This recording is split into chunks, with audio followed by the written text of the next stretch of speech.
শুরু হলো উত্তম চলচ্চিত্র উৎসব। অভিনেত্রী সংঘ ছিল সকল অভিনেতা অভিনেত্রীদের এক সংগঠন। উত্তম কুমার একবার সভাপতি হলেন, অনেকের আবার সেটা পছন্দ হল না।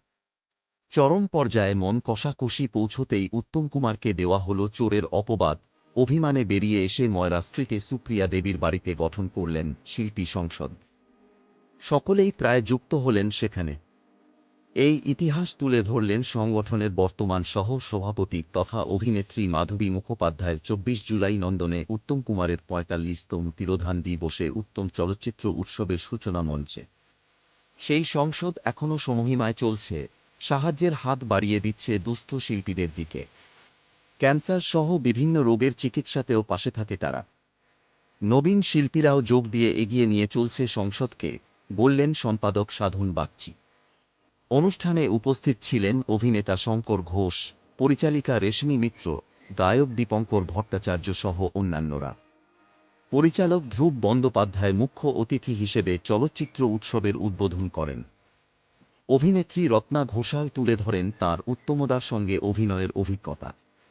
সংসদকে আর্থিক সহায়তার হাত বাড়িয়ে দেন প্রকাশ গুহ।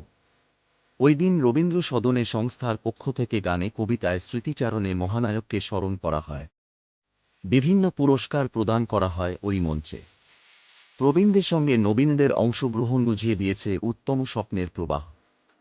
উপস্থিত ছিলেন অভিনেত্রী বাসব দত্তা, অভিনেতা অম্বরীশ ভট্টাচার্য, অভিনেত্রী দেবলীনা কুমার, গায়ক শ্রীকুমার চট্টোপাধ্যায়, সহজমা, মনোময় ভট্টাচার্য সহ আরও অনেকে।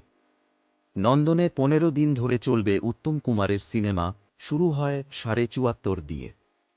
বড় পর্দায় সেই নস্টালজিয়া ফিরে পাবে বাঙালি। দুই অনুষ্ঠানে উত্তম প্রেমীদের ঢল প্রমাণ করে এখনও তাঁকে নিয়ে নবীন প্রবীণদের উৎসাহ।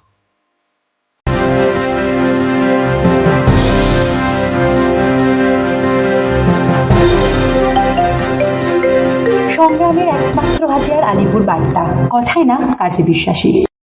প্রত্যেক দিনের গুরুত্বপূর্ণ খবর দেখতে সাবস্ক্রাইব করুন আমাদের ইউটিউব চ্যানেল আলিপুর বার্তা। আর নতুন নতুন আপডেট পেতে অবশ্যই বেল আইকনটি প্রেস করুন।